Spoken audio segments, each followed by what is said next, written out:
Hello प्यारे बच्चों, आज का टॉपिक है एंथैल्पी ऑफ एटोमाइजेशन या कर्ण एंथैल्पी। इसके ऊपर क्वेश्चन भी कराएंगे एनसीईआरटी बुक से अभी, तो देखते हैं आखिर है क्या ये। ठीक है, तो देखो कोई भी ये मेटल का टुकड़ा है हमारे पास, ये कोई भी एक मेटल है। ठीक है, अब इस मेटल में से अगर हम मेटल के अवयवी कणों को अलग करें, मतलब इसके सपोज दैट परमाणुओं को अलग करें। ठीक है, देखो इसके हम एटम्स को अलग करते हैं, इसके हम एटम्स को अलग करते हैं। इस तरीके से हमने इसके एटम्स अलग अलग किए हैं, एटम अलग अलग प्राप्त करना चाहते हैं। तो होगा क्या, इस मेटल के लिए हमारे लिए कुछ यहाँ पे हीट देनी पड़ेगी, और जब हीट देंगे, हीट दे करके इसके जो एटम्स हैं उनको अलग अलग किया जा रहा है। तो जो हीट दी जाती है, इसी हीट को बोलते हैं हम एंथैल्पी ऑफ एटोमाइजेशन। क्या बोलते हैं बेटा इसको हम? Enthalpy of atomization. इसकी डेफिनेशन देना चाहे तो कह दे सकते हैं, जब किसी मेटल से उसके एटम्स को अलग करते हैं, ऐसा करने के लिए जो हमें हीट देनी पड़ती है मेटल को, उसी हीट को एंथैल्पी ऑफ एटोमाइजेशन कहते हैं। ठीक है, प्रयास समझ में आई? नोट कर लेना जो मैंने आपको समझाया अभी। अच्छा जी, एनसीईआरटी के क्वेश्चन लेते हैं कि एनसीईआरटी में ये क्वेश्चन कैसे आता है। ठीक है, लेकिन हाँ पहले ये भी समझो कि हीट ऑफ एटोमाइजेशन कब बढ़ेगी कब घटेगी, इस पर भी थोड़ा डिस्कशन कर देते हैं बेटा। ठीक है, तो देखो हीट ऑफ एटोमाइजेशन, ठीक है, ये एंथैल्पी ऑफ एटोमाइजेशन बात एक ही है बेटा। Enthalpy of atomization, enthalpy of atomization. देखो ध्यान समझेंगे, अगर ये मेटल टाइटली पैक्ड होंगे, मतलब कसकर बंधे होंगे, तो क्या होगा, इसमें से मेटल के अणुओं को या मेटल के जो एटम्स होते हैं, इन एटम्स को बाहर निकालना बहुत मुश्किल होगा। अगर मेटल्स के बीच में स्ट्रॉन्ग बॉन्ड होगा तो मेटल्स को निकालना बहुत मुश्किल होगा। ठीक है, और जब मेटल मुश्किल से निकलेंगे, मेटल मुश्किल से अलग होंगे इसमें से, तो हमारी हीट भी ज़्यादा देनी होगी। कहने मतलब ये है, एंथैल्पी ऑफ एटोमाइजेशन किस पर डिपेंड करती है? बॉन्ड की स्ट्रेंथ पर, बॉन्ड की प्रबलता पर। ठीक है, धात्मिक बंध की प्रबलता पर। ठीक है, स्ट्रेंथ ऑफ मेटालिक बॉन्ड। ठीक है, मेटालिक बंध की मतलब धात्विक बंध की प्रबलता पर। अगर स्ट्रॉन्ग मेटालिक बॉन्ड होगा तो enthalpy heat of atomization high होगी, और अगर वीक मेटालिक बॉन्ड होगा तो एंथैल्पी ऑफ एटोमाइजेशन लो होगी। क्लियर समझ में आ रहा है? या हम ऐसे भी कह सकते हैं, इसको हम ऐसे लिख सकते हैं, नंबर ऑफ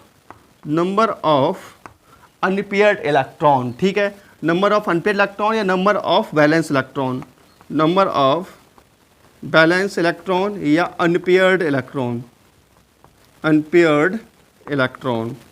कहने का मतलब ये है बेटा, देखो जितने हमारे डी एलिमेंट्स के पास, डी कोष के एलिमेंट्स के पास वैलेंस इलेक्ट्रॉन होते हैं या अनपेयर्ड इलेक्ट्रॉन होते हैं, उतना ही अच्छा मेटालिक बॉन्ड बनता है, और जितना अच्छा मेटालिक बॉन्ड बनेगा उतना ही ज़्यादा हीट ऑफ एटोमाइजेशन होगा। ठीक है, तो मुझे लगता है बहुत अच्छे समझ में आ गया होगा आपके लिए ये टॉपिक, तो इसको नोट कर लो, इस चीज़ को जो मैंने समझाया आपके लिए। ठीक है बेटा, चलो अब क्वेश्चन लेते हैं एनसीईआरटी के। एनसीईआरटी में कैसे क्वेश्चन दिए हुए हैं इसके ऊपर। ठीक है, तो मैं इसको मिटा देता हूँ, एनसीईआरटी क्वेश्चन लिखता हूँ फटाफट बोर्ड पे। ठीक है, और एनसीईआरटी बुक में ये पेज नंबर 229 पर लिखा है। ठीक है, क्वेश्चन है संक्रमण तत्व कर्ण एंथैल्पी। ठीक बेटा, देखो संक्रमण तत्व कर्ण एंथैल्पी, संक्रमण तत्व कर्ण एंथैल्पी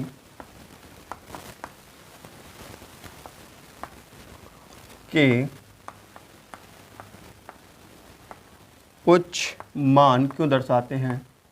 उच्च मान क्यों दर्शाते हैं? क्यों दर्शाते हैं? ये क्वेश्चन है बेटा। देखो क्वेश्चन दिया हुआ है 229 पेज नंबर पर, संक्रमण तत्व कर्ण एंथैल्पी के उच्च मान क्यों दर्शाते हैं। क्वेश्चन ये है बेटा, जो संक्रमण तत्व है इनकी हीट ऑफ एटोमाइजेशन हाई होती है, क्यों? ये क्वेश्चन पूछा जा रहा है। ठीक है, तो सीधी सी बात है, डी ब्लॉक के एलिमेंट्स होते हैं, मतलब संकरण तत्व होते हैं, इनमें मेटालिक बॉन्ड पाया जाता है, होता नहीं होता है, धात्विक बंध पाया जाता है, या हम कह सकते हैं इनमें स्ट्रॉन्ग मेटालिक बॉन्ड भी होते हैं, इसी कारण इनकी हीट ऑफ एटोमाइजेशन हाई होती है। ठीक है, समझ में आ रही बात। तो हम कह सकते हैं यहाँ पर संक्रमण तत्वों में, ठीक है, संक्रमण तत्वों में, संक्रमण, ठीक है बेटा, संक्रमण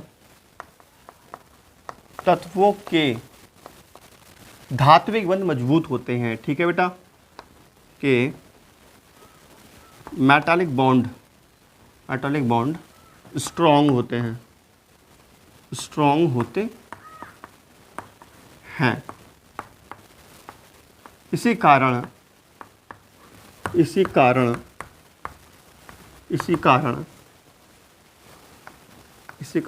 इनकी एंथैल्पी, इसी कारण इनकी एंथैल्पी ऑफ एटोमाइजेशन हाई होती है बेटा। ठीक है, हाई होती है।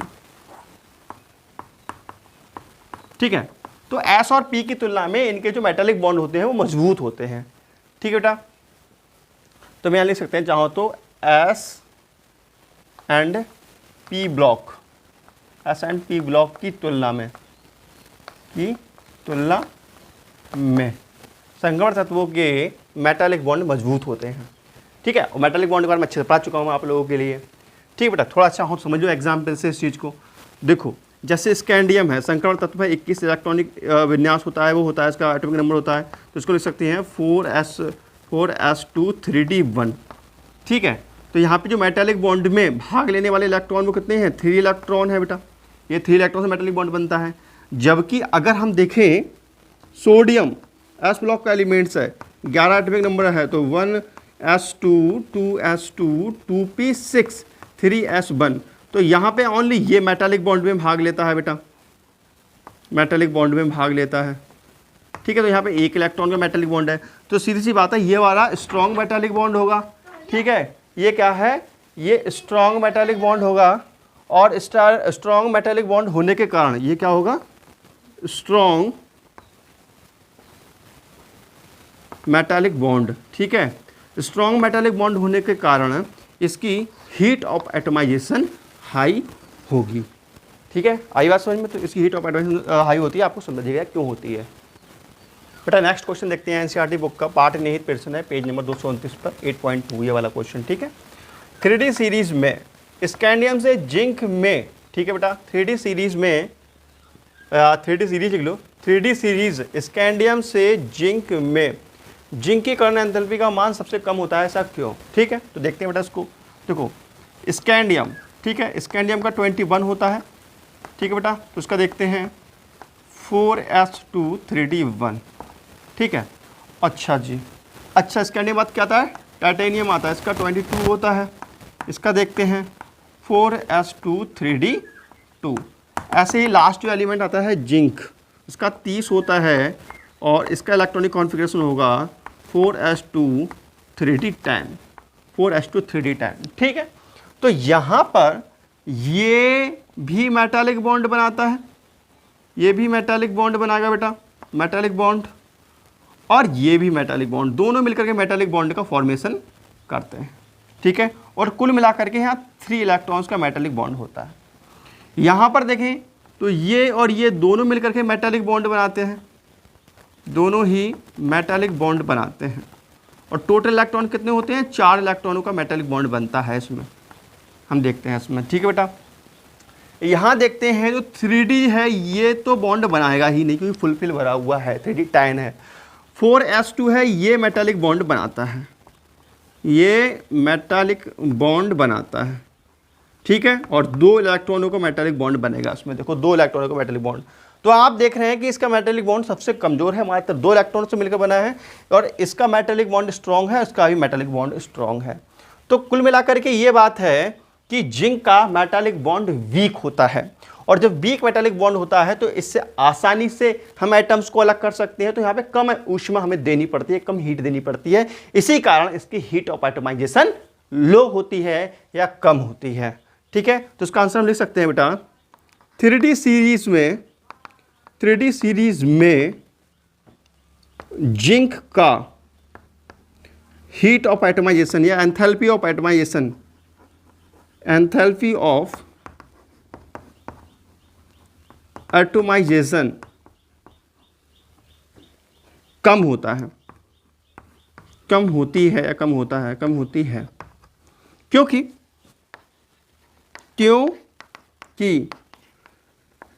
इसमें, क्योंकि इसका मेटालिक बॉन्ड, क्योंकि इसका मेटालिक बॉन्ड वीक होता है, वीक होता है। ठीक है, मुझे अगर बेटा आप लोगों को बहुत अच्छे से क्लियर हो गया होगा तो इसको नोट कर लो और वीडियो अच्छे कर दिया लाइक पे और सा क्यूट सा कमेंट जरूर कीजिएगा। कल मिलते हैं नेक्स्ट वीडियो। तो नमस्कार, जय हिंद, वंदे मातरम, बाय बेटा।